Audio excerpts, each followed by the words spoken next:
And we are here. What's going on, everybody? Welcome to this week's episode of the Lopes Goes Last podcast. I, of course, am your host, Tyler Lopes. If you have not subscribed yet, please feel free to do so. Also, hit that bell icon so you never miss any one of my videos. Also, please like and share this video so we can help this podcast continue to grow. And please follow me on Twitter and Facebook. That's at Lopes Goes Last on Twitter and at Lopes Goes Last podcast on Facebook. So I anticipate this episode of the podcast being a reasonable amount shorter than what it usually is. Obviously, if you've been on the channel for a while, you know the podcasts typically last anywhere from an hour to an hour and a half.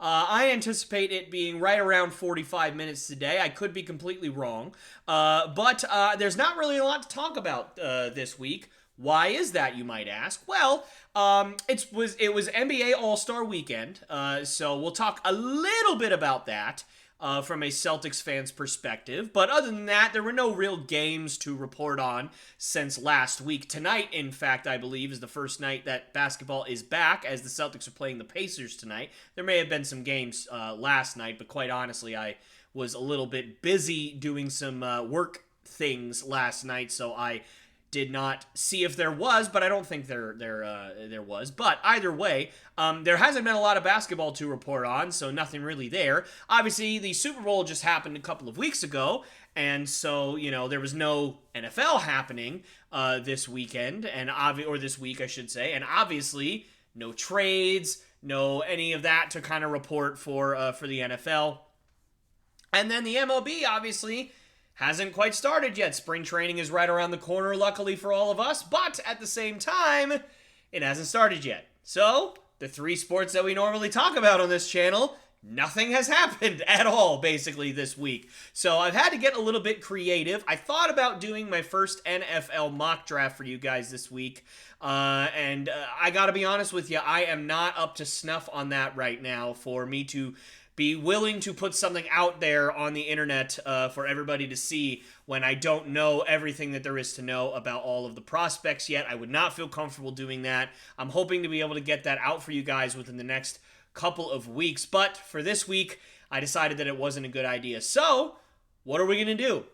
First, I want to get into the All-Star game that happened this past week for the NBA. All-Star break is definitely a great thing. You know, players get to rest, and the players that do get to go to the All-Star game, they obviously get to have fun and just kind of goof off, really, for as long as the game lasts. And, you know, the celebrity games are always pretty fun and entertaining. The dunk contest this year was pretty good. Max McClung really did a nice job of kind of reinvigorating a little bit of the spirit of the dunk contest this past week. The three-point contest, I'm super happy for Damian Lillard. Those of you who have been watching this channel for a while know that he's one of my favorite players in the NBA. He's one of my favorite players of all time, in fact. He's just fantastic. I love Damian Lillard, so really, really happy to see him win that three-point contest. But the real fun part for me as a Celtics fan this weekend was watching the actual All-Star game and seeing that Jason Tatum had a fantastic game and ended up taking home the All-Star game MVP. Now, I will say this. I don't think the All-Star game matters at all. I don't think winning an All-Star game MVP matters at all. I don't even really think winning the skills competition, which I didn't even really talk about, or the dunk contest, or the three-point contest. I don't even think really any of that matters. I mean, it's cool, it's fun, like, you know, I'm happy for whoever wins, obviously, because it's a cool thing. You know, you get an awesome trophy, you get to tell your kids about that someday, like, hey, I won a dunk contest. Hey, I went up against the best shooters in the world in the three-point contest, and I won. Like, that's really awesome, and that's great, and obviously, you know, winning All-Star Game MVPs is nice, but for me, I don't really put much weight on it. I'm not somebody that thinks that if somebody wins All-Star Game MVP that they're now the best player in the league, or you know, even that they necessarily, you know, are any different than when they came in to the game. I don't think it really matters, but I will say for Jason Tatum, I don't think he gets the national respect that he deserves for how good he is. I think he started to get more respect nationally as the years have gone on, but the fact that people still don't consider him to be a superstar at this point, to me as a Celtics fan, is completely laughable. He has been the best player on the best team in basketball, which to me universally should mean you are a superstar in this league. Now, does that mean, as I talked about last week or the week before, about generational players, right? Does that mean he's become a generationally good talent? No, not necessarily, but I think that he has to be in the superstar conversation at this point. And no, not just because he won an All-Star Game MVP, but because of the way he has been playing all season long. Now, I know most Celtics fans think Jason Tatum should win the MVP this year, and obviously my heart wants him to win the MVP this year. However, I do not think that Jason Tatum has been the most valuable player in the NBA this year. Nikola Jokic has been absolutely dominating once again. Luka Doncic has been just absolutely insane. You look at the statistics, yes, Doncic's stats might be a little bit more empty, as you would say. They don't impact winning as much as Jason Tatum's does. But 34 points a night, 11 assists or 10 assists or whatever he's averaging, 8.5 rebounds. Like, it's insane what Luka is doing. I wouldn't be shocked if he was ahead of Jason Tatum in MVP voting. I've been saying it for years that Joel Embiid should win an MVP for how fantastic of a player he is. Now listen, you can say anything you want about the playoffs. There's a reason why it's called regular season MVP, not total season MVP. If you are dominant in the regular season, you should be looked at for MVP, and I'm happy to see that he's kind of climbing up in the rankings. The obvious, one that, I probably would have said was the favorite or one of the favorites pretty much every year to win MVP is Giannis, right? Milwaukee is the second best team in the East right now. He's their best player. He's absolutely dominant on both ends of the floor. So, you know what? I wouldn't be shocked if he won it too.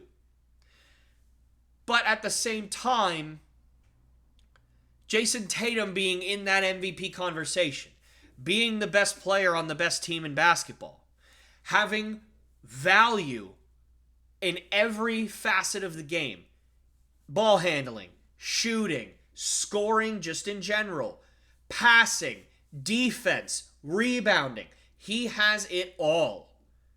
He's averaging over a steal a night. That's really, really good for a wing. He's not an on-ball guard that's, has a lot of opportunity to guard the point guard all the time and maybe get some on-ball steals. He's still averaging over a steal a night. That's really, really good. He has his hands in everything. So, yes, great for him to win the All-Star Game MVP, and I think that it was important for him to go up against all these fantastic NBA players, even in a meaningless game where nobody really plays defense, and go out there and showcase that, yes, I am among the very, very top cream of the crop players in the NBA. Even amongst all of these fantastic players, all of these superstars, all of these generationally good players like LeBron James, like Giannis, right? All these guys, I can still stand out above the rest. And I think that was really important on a national scale for him to show that. Now, do I think that's going to sway or even should sway MVP voting? No, I don't think it should, and I don't think it will. But as a Celtics fan, it was nice. It was nice to see him going out there and getting that award and getting that recognition and showing the world on that stage how talented he is. Jaylen Brown also went out there with a mask on and showed how good he is versus all of those all-stars. So for me, as a Celtics fan, it was lovely, lovely, lovely to watch the All-Star game and to see how it played out. And also, you know what? I know how close, or at least I have a general idea, how close Jason Tatum and Kobe Bryant were to each other when Kobe was alive. And so the fact that Jason Tatum got to win the Kobe Bryant Award for winning MVP in the All-Star game is wonderful to me. I think that it's absolutely great. I know how much, or at least again, I have a general idea of how much that meant to Jason Tatum to kind of see that and to win that award, knowing whose name that award was attached to. So, summarization here, it was good. It was fun to watch. It was fun to see Jason Tatum go out there and really show out, and Jaylen Brown for that matter as well. So yeah, I'm very, very happy with it, and I hope that, and again, not just the All-Star game, but I hope that this season will finally put the people who are saying Jason Tatum is not an MVP candidate to rest. Now, I do want to say this. It's gotten ridiculous now, and I think that somebody needs to say something about this, because I'm not sure how much longer I can hold it in, and obviously not much longer, because I'm going to say it right now. A few weeks ago, there was, I don't remember what show it was. It might have been First Things First or something like that. It was a morning show, and they talked about who may or may not be MVP right now, or not MVP, who may or may not be a superstar right now in the NBA. And they gave 3 players in the NBA who they were like, they might be right there at this point. Those 3 players were Nikola Jokic, which I find just hysterical that that's even a conversation, Jason Tatum, and Ja Morant. Those are the 3 guys that they put up on this show. They said that Jason Tatum was not a superstar. Nope, not a superstar. Despite being the best player on the best team. Not a superstar. Nikola Jokic, maybe a superstar. What do you mean, maybe? Of course he is. He's a 2-time MVP, back-to-back, and he's probably going to win a 3rd this year. And the Nuggets are the 2nd best team in the NBA right now, so you can't even say that his stats are empty. He's impacting winning now. So there's no debate in my mind, he is a superstar. And yet they said Ja Morant was unequivocally, no doubt, a superstar. And I lost it. Because listen, I like Ja Morant as a player. I do. He's a good player. He's a lot of fun to watch. You never know, at any moment he could just lift off and throw down a massive dunk right on somebody's grill. And it's fun to watch. And he's a flashy player. The Grizzlies are they've become probably the most hated team in the NBA just because of how chippy they are. And, in a lot of ways, I love it. I love that style of basketball. But Ja Morant has not done anything in the NBA to warrant being a superstar. Nothing. He's not in the MVP conversation as far as I can tell. Nor should he be, with all of the other talent that is playing better than he is right now. He's a non-factor on the defensive end. So there's that. And his stats are mostly empty. Now, this year, the Grizzlies are performing a little bit better than they have in the past. But if you remember last year, the Grizzlies had a better winning percentage without Ja Morant than they did with him. So, for me, he has a lot more to prove to be a superstar. But he, they say that he's a superstar because he's flashy, because he dunks on people, because he, a whole bunch of other reasons that I don't understand. And yet Jason Tatum, who has gone to the Eastern Conference Finals, 3-4 times now, despite the fact that he's only 24? He's averaging over 30 points a night. He's averaging 9 rebounds a night. He's upped his assists average per night to about 4.5. He's a fantastic defensive player as well. And again, his team is the best team in the NBA, despite having a crudload of injuries all season long that have impacted their performance. I hate to break it to you guys that are sitting here thinking that the Celtics, their record is better than their talent. They haven't been healthy all year. At least not fully. for the first month or two of the year, month, 6 weeks of the year, we didn't have Robert Williams, who somehow is third in the NBA. The last time I looked, for Defensive Player of the Year voting, I don't know how that's possible since he was out for 6 weeks. Again, I would love to see that as a Celtics fan. It would make my heart feel nice, but I just don't think that makes any sense. I'm just going to be honest with all my Celtics fans out there. If you are out for 6 weeks, you should not be third in Defensive Player of the Year voting at the All-Star break. You just shouldn't. I'm sorry. Hate to break it to you. That shouldn't be the case. But at the same time, if we're going to take it at face value, the guy who's third in Defensive Player of the Year voting right now, we did not have for 6 weeks. And then Marcus Smart got injured, and he just came back the game before the All-Star break. Jaylen Brown broke a bone in his face, and he's kind of been in and out of the lineup. Not just because of that, that's why he hasn't played the last few games, but he's been in and out of the lineup with other ailments and everything like that. Malcolm Brogdon's been in and out of the lineup. Al Horford's been in and out of the lineup. There's been a ton of different injuries that the Celtics have had to deal with. Heck, they lost in overtime to the Bucks in Milwaukee despite having no Jason Tatum, no Jaylen Brown, no Al Horford, no Marcus Smart. That's 4 of your starters. And yet, they still found a way to make it competitive. The fact that they didn't win that game is wildly irrelevant because they still went out there with a skeleton crew, essentially, and took it to the second best team in the East. Now, obviously, I don't think that has any implication on the playoffs at all. There's people that are on Twitter overreacting in either direction. Oh, the Celtics lost in overtime to the Bucks. They are the worst team in the East, and they're going to get killed in the playoffs. No, they didn't have their 4 starters. Oh, well, Milwaukee, they could barely beat the Celtics B team, so they're going to lose by 190 points to the A team. No, that's not true either.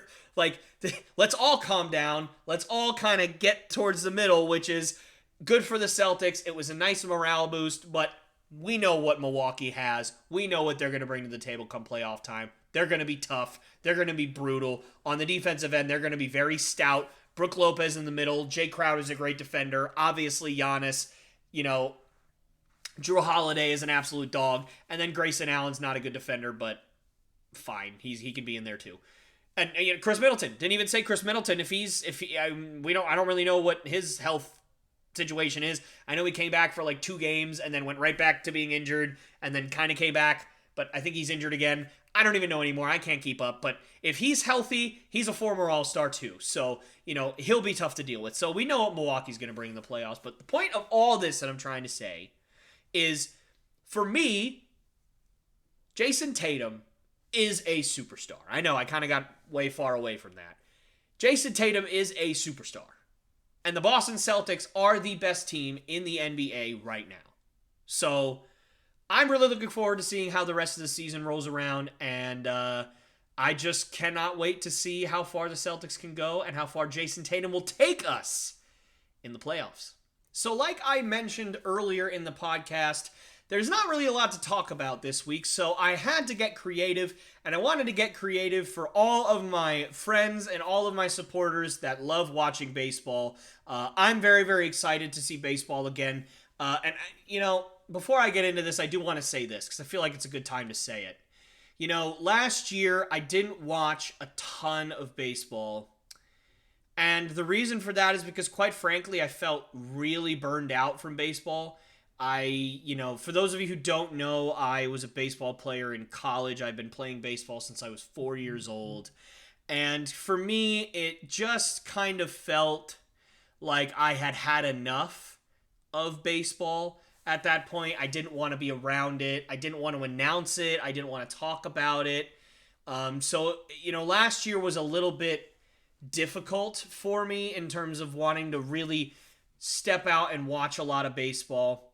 But I will say this, I think for the first time in quite a while, I am actually yearning to watch some baseball. I actually kind of am excited to sink my teeth in and watch not even just the Red Sox, who I'm obviously a fan of.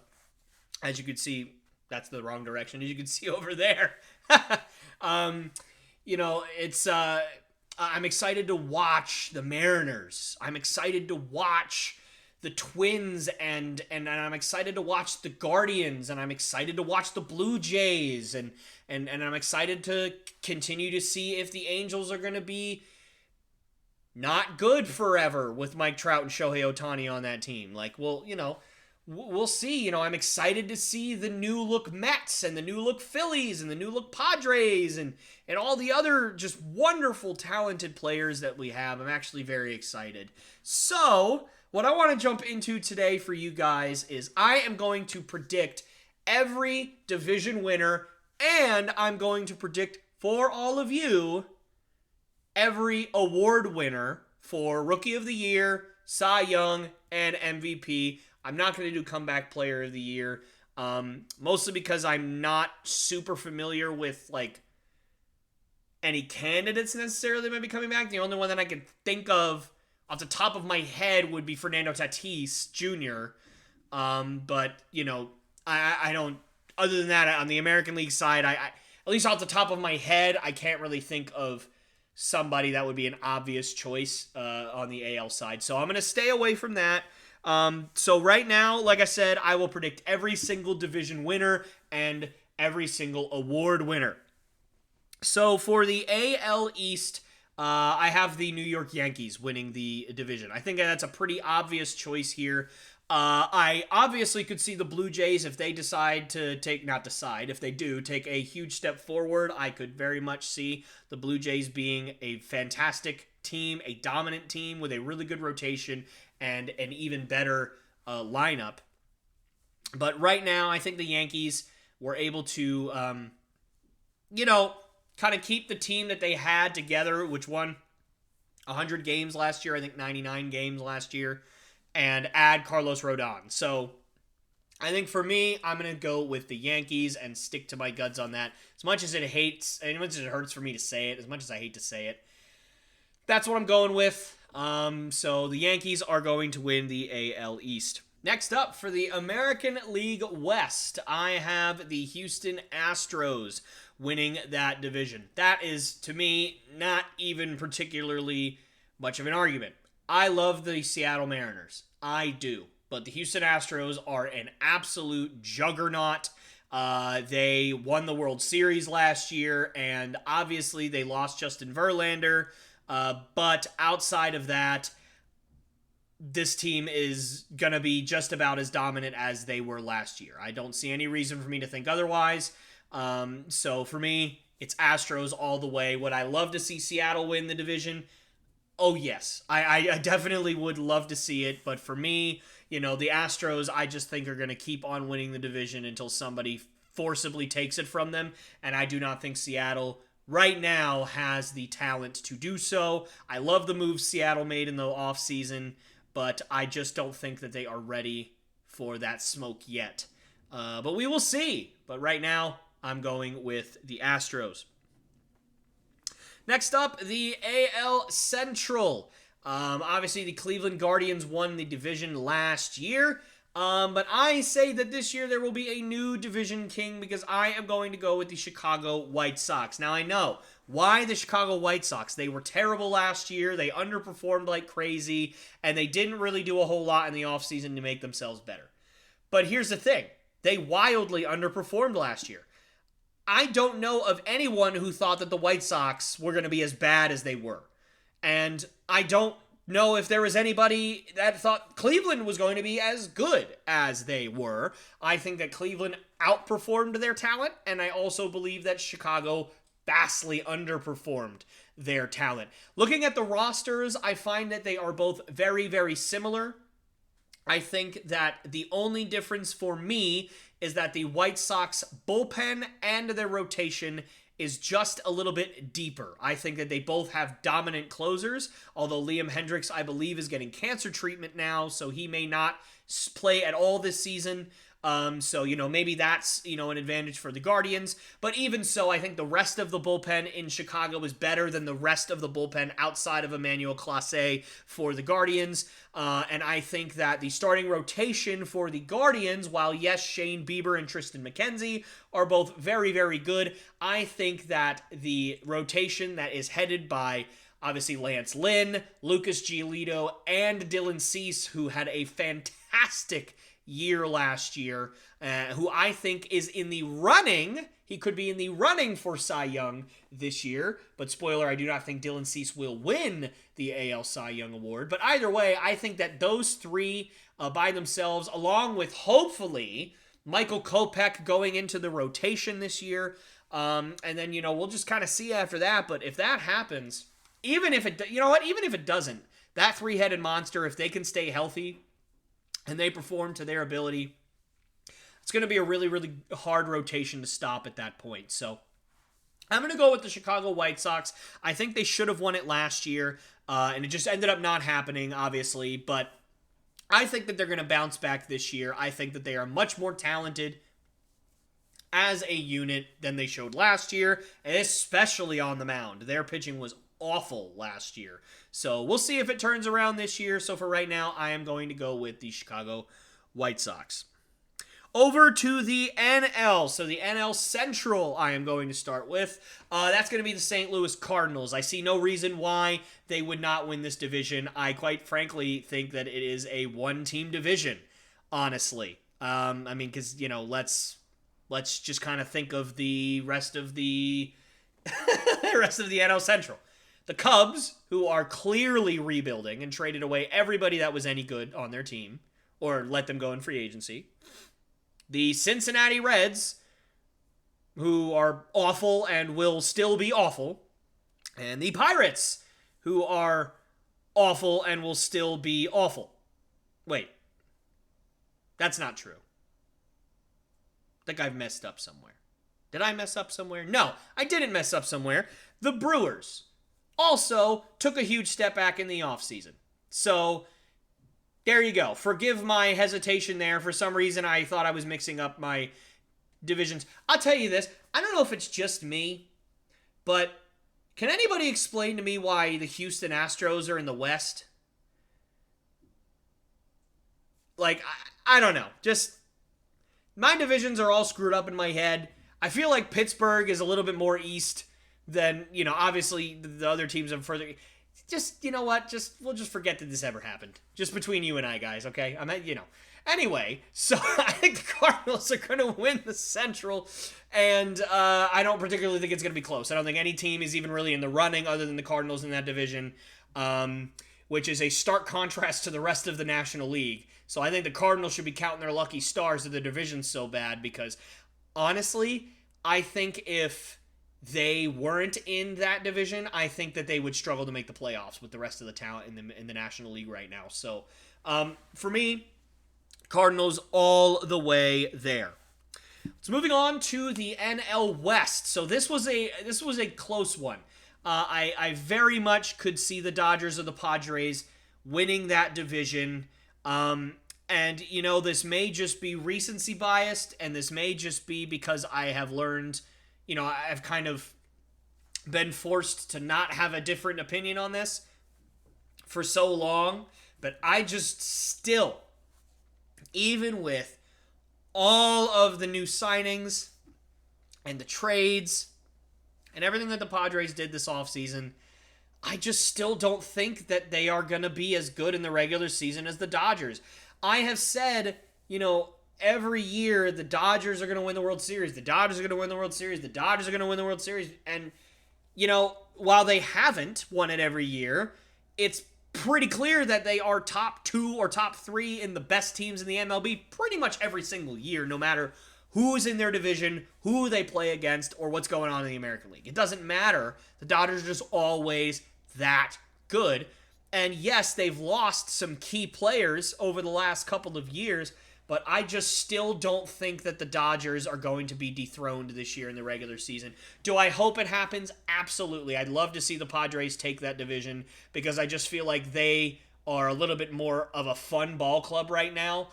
They're young, they're hungry, and they're new. So, that's always fun in the MLB when a new team kind of rises to the top and starts to kind of bring their own brand of dominance. But I am going to go with the boring and safe pick, and I'm going to say the Dodgers reign supreme in the West for at least this season. Maybe next year I could see the Padres really crushing it. And the last one, and definitely the most difficult. So, who's going to win the NL East? Is it going to be the Braves, who won the World Series 2 years ago? Is it going to be the Mets, who made 5 quadrillion moves in the offseason? And even though they lost out on Carlos Correa, that team is absolutely stacked from top to bottom in their bullpen, in their rotation, in their lineup. Or is it going to be the Philadelphia Phillies, the team that I think in a lot of ways, shockingly, went to the World Series last year? What's going to happen? Who's going to win the division? So I am going to get this right off the bat. And I am going to say that the Mets are not going to win the division. What I have learned in my life is that the Mets typically end up being just a little bit short. So I am going to say that the Mets super team falls just a bit short. And I'm sorry to all of my Braves fans out there, but the Braves will not win the division either because I have the Philadelphia Phillies winning the division. Now, I will say this has absolutely nothing to do with the fact that they went to the World Series last year because, quite frankly, in my brain, it does mean absolutely zero that they went to the World Series last year. Everybody can have a great run in the postseason. But what people forget about this offseason is the Mets were not the only team that got a heck of a lot better this offseason. The Phillies, they made some crazy good moves. Taijuan Walker and Trey Turner stand out to me above the rest. So they added to an already fairly deep rotation. They added the perfect complementary and leadoff piece to that already very deep lineup. And they have guys on that team in Bryce Harper and in Kyle Schwarber that have been there before and will know what it takes to make the playoffs and perform in the playoffs. And I think everybody in the NL East knows that if you don't win the division, yeah, you might make the playoffs, but it's going to be really, really hard to get out of the first round of the playoffs in the East if you do not win it, because you're going to probably have to play the winner of your division or possibly the Dodgers or the Padres, who are just as good, if not better, as every team in the NL East right now. So, I think that if you don't win that division, the confidence level going into the playoffs will not be there for these NL East teams. And I think if anybody knows that, and anybody is going to be there and be ready to take on that challenge, it is that Phillies roster that just got done going to the World Series and is going to be motivated to get back and this time win it. So I am going to go out on a limb and probably be proven horribly, horribly, horribly wrong when the Phillies end up finishing third in their division. But I'm going to start out the year making a bold choice and say the Philadelphia Phillies will win the NL East. We'll see what happens. Obviously, I could see the Mets or Braves winning it, clearly. But this is why, we don't have the benefit of hindsight. We're going to see what happens, and who knows? Maybe the Mets and Braves are just going to fall apart with injuries, and the Phillies are just going to coast along.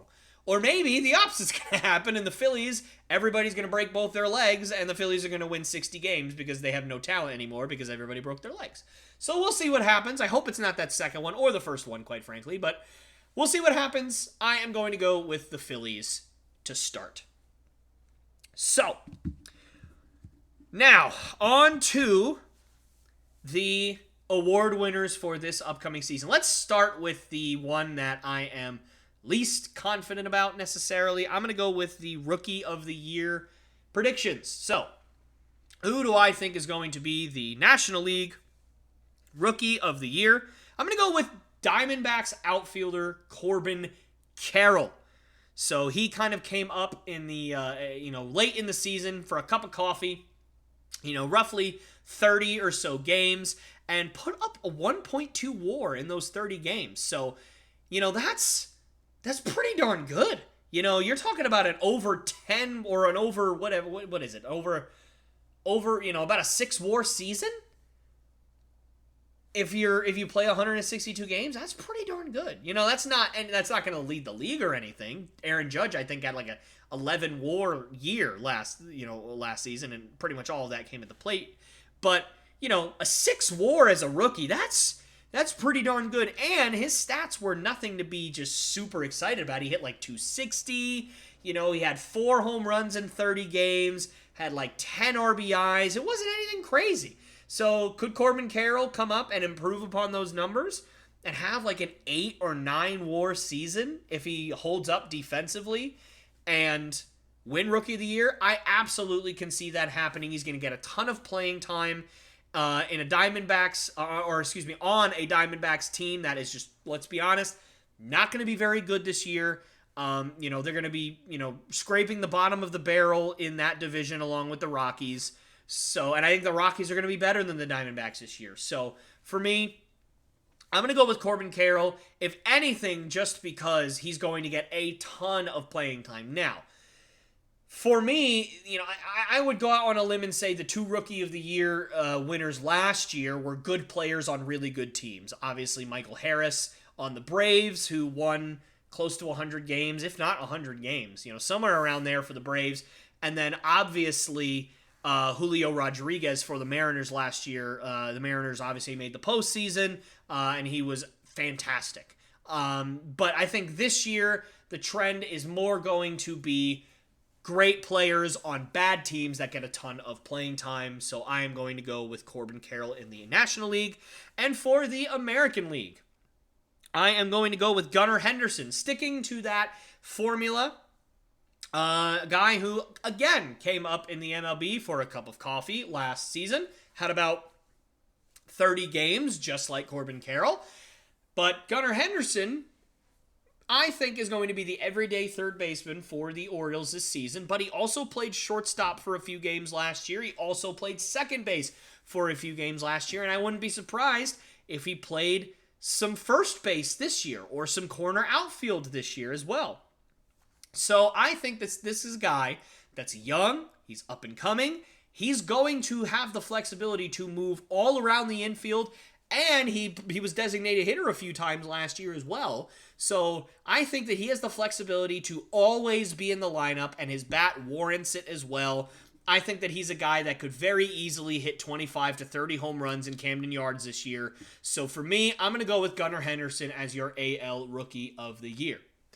Now, moving on to the Cy Young Award. Let's jump, or at least stay with the American League with this one. Who is going to be the American League Cy Young Award winner? My heart wants to say Shane McClanahan, just because for me, obviously I have a personal connection with Shane McClanahan. We played travel ball together when we were young, for those of you who did not know that. And so it's been really awesome for me to see his meteoric rise to the top. Started the All-Star game last year. I could see it. However, I think oftentimes these awards go to the best pitcher on the best team. And while I don't necessarily think this team's going to be the best team, I think this team's going to be the second best team in the American League, and that would be the New York Yankees. I think it is finally time to crown Garrett Cole with a Cy Young Award. I really can just see him, especially with Carlos Rodon, having that weight taken off of his shoulders and just being dominant this year. I think that Garrett Cole will win the Cy Young Award. Do I want him to win it? Of course not. I'd much rather Shane win it. And I would be thrilled if Shane did win it. But I am going to go with my gut here and say Garrett Cole will win the Cy Young Award in 2023. And to the National League, I am going to go with a very unorthodox pick, but also a pick that people will probably roll their eyes at because they're going to be saying, oh my gosh, what is this, 2013? 2014? You really think this guy's going to win it? I think he just might. And I think it's because he's on a much, much, much better team this year. I am going to go with Max Scherzer for the Mets this season. I think that With Justin Verlander in that rotation right now, I think the pressure is going to be off Max Scherzer to be as dominant. And I think that that's going to make him even more dominant because he's going up against now your number 2 starter every week instead of your number 1 starter every week. And I think, quite frankly, Max Scherzer is going to want to prove that he's still got a ton left in the tank after a couple of, mediocre / injury-riddled seasons over the last little bit. So I think Max Scherzer is going to come in fully healthy for the New York Mets, and he is going to absolutely dominate for the Mets, and I am going to go out on a limb and say he will win Cy Young. Who is an alternative option? He's not on a good team, but keep your eye out for Sandy Alcantara. He led all pitchers in WAR by almost 2 whole points last year. So, yeah, he's really, really good, guys. I don't know if you're aware of this, but Sandy Alcantara, you guys watch out for him. He might sneak up on you and win Cy Young too, but for the sake of this video, I'm going to go with Max Scherzer. MVP. This was a tough one. Not quite as tough as Rookie of the Year just because, I just didn't really feel super up to snuff with all the rookies. So I am going to say that this MVP race is going to be really, really tough, as it is every year. It's tough to predict. I don't think anybody would have predicted Aaron Judge to win MVP last year. So we will see how it goes this year. But here are my predictions for the American League. I'm going to go with Yordan Alvarez. Now, I know. He's a designated hitter. And designated hitters don't win MVP. I get it. But let's be honest with ourselves. Unless your name is Shohei Ohtani, which I feel would be a very boring pick, unless somebody else has an unbelievable, historically good season like Aaron Judge did last year, Yordan Alvarez is not even close the best and most consistent power hitter in the American League. Aaron Judge had a fantastic year last year. He did. But to expect that every year, considering the first handful of years of his career and the way that they've gone, I think that that's pretty silly. He's been injury prone for a lot of his career. He's struggled later in seasons a lot in his career. So to expect him to hit 60 plus home runs every year, that's not going to happen. Shohei Ohtani is obviously another animal, a guy that's going to DH all the time, and he's going to be a great pitcher. So he's kind of unfair because obviously, there's an advantage when you're hitting that much and pitching. You're going to make much more difference for your team than especially just a designated hitter. But my goodness, there is something about Yordan Alvarez.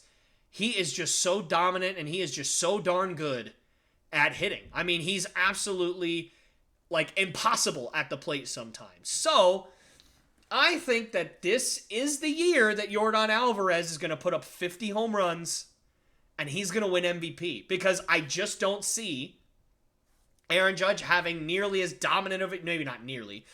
He's not going to hit 65 home runs again. It's just not going to happen. At least I don't think it's going to happen. I feel it'd be silly to expect that. And I don't see anybody in the American League right now that's going to come close to that home run total. So for me, I think Yordan Alvarez has such an unbelievably good hitting season as compared to the rest of the American League that they finally give the MVP to a designated hitter. I know, it's a controversial pick, and I certainly could see just Shohei Ohtani dominating and winning it again. But you know what? I find that a little bit boring right now, and I'm going out for an X Factor pick, a guy who was in the running for MVP last year, Yordan Alvarez. That's my pick. NL MVP, this one I feel was a much easier pick, which is crazy because I don't think anybody else is probably going to pick this person. But I have been around baseball a long, long time. And there is one man who has been slept on in the National League because of injury, because he did not play up to his standard last year when he came back from injury, And a guy who I think would have won the National League MVP 2 years ago when his Braves won the World Series had he not torn his ACL. That's right, all you Braves fans. I may not have given you the division, but I'm giving you the MVP. I think Ronald Acuna Jr. will be crowned as king in the National League this year. His power virtually disappeared when he came back from the ACL injury. He did not have that crazy home run potential that he did before his injury. But I think more importantly, his stolen base numbers were still there, which means his speed is still there, his defense is still there, and his leadership now is what needs to be there. If the Braves have any chance in that division, Ronald Acuna Jr. will have to return to MVP form, as far as I am concerned. I do not think they have a good enough rest of the team to beat the Phillies or the Mets if Ronald Acuna only hits 15 home runs next year. That's just how I feel. You guys might not agree with that, but that's how I feel. And I think that if Ronald Acuna can, one, stay healthy, and two, get the power back that we all know he has the potential to do this. I think Ronald Acuna Jr. can have a 40 home run, 40 stolen base season, and I think he can make it look easy. And guess what, guys? He's still super young. I think he's only like 24, 25. I want to look it up, but I'm not gonna. You guys still know he's very, very young. His career's not dropping off a cliff after his ACL injury. It's just not happening. He's going to have a full off season and a full spring training to get healthy and get that power swing back. And I think Ronald Acuna Jr. will win MVP in the National League this year. And like I said, that's going to do it for me, guys. So right around 45 minutes like I predicted. That's all I have for you. So I hope you guys enjoyed. Let me know what you guys think in the comments section below about my predictions, about my picks. Am I smart? Am I out of my mind? Am I both? Let me know, and I'd love to have a conversation with you. But other than that, thank you guys so much for watching, and I will see you next time. Hey guys, me again. I just want to say thank you so much for checking out the Lopes Goes Last podcast. It means the world to me that you decided to stick all the way to the end. That's super cool. So thank you again. And if you really, really like what you see, I'd love for you to subscribe, like the video, and share it with all your family and friends because, you know, this is my passion project. This is what I love to do, and I really want the sucker to grow. And the only way that that can happen is through you guys, is if you guys can help me out. So again, if you like what you saw, please subscribe, like the video, share it with all your friends and family. That's the only way this is going to grow. And yeah, I'll see you guys next time.